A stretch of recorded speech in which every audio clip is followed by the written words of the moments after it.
we will be testing out the Mavic 2 Pro capabilities next to the Phantom 4 Pro. The Phantom 4 Pro has been the workhorse. We've just been taking this absolutely everywhere. It's one of the best machines I've ever flown on. The video quality, photo quality is just brilliant. They both have a 1-inch sensor, so is this going to be a Phantom 4 killer? My whole objective for today's shoot is to see if I can get the whole thing done on the Mavic Pro 2. Best thing I think about the Mavic 2 at the moment is the hyperlapse sequence. So first up, the sun's about to rise in about 4 minutes. We're going to get the drone behind us and do a nice push-in hyperlapse sequence. We have some good cloud cover as well, so it's going to look epic. Let's get started. A few more minutes left. Okay, ready? Here we go.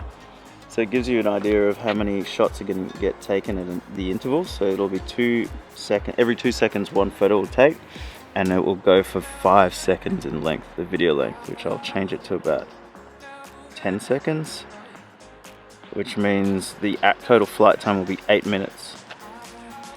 Directional speed 1.8 kilometers per hour, nice and slow. Frames 250 frames. Alright, I think we're good to go. Starting.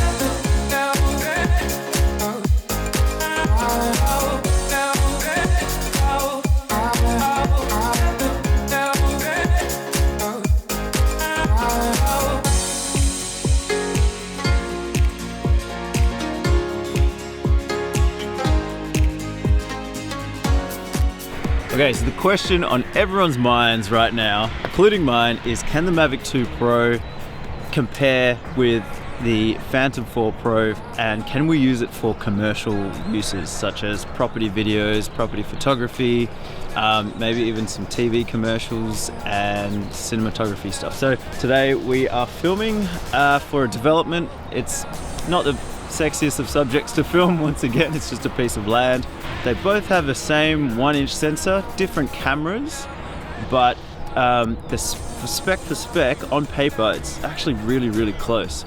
So my theory is that the Mavic Pro 2 would soon be able to replace the Phantom 4 Pro, or can it?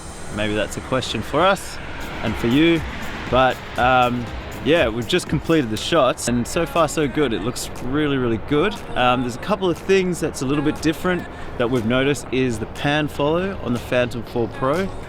So when you complete a pan on the Phantom 4 Pro, as soon as you take hand off the controls or the sticks, the camera eases into the shot, but it doesn't have that on the Mavic Pro 2. A little bit annoying. So we're used to just, slowly releasing it. Releasing the sticks when you're panning, and then the shot moves into it. But on the Mavic, it's really jerky. So you take your hand off and it goes dunk, dunk. So you kind of have to really practice that ease into the shot. The other difference is it doesn't film higher than 25 or 30 frames per second at 4K. Could be a little bit of a problem. Most of our shots we film at 4K 50. So matching might be a little bit of an issue. We film at a high frame rate so we can kind of slow some of the shots down. The other thing I want to know is that if we have a Mavic in the air and the Phantom, can we match the shots? Like, is it going to look too different? The color grading, D-Cine like on the Mavic and D-Cine like on the Phantom, is that going to match? Lots of questions to be answered.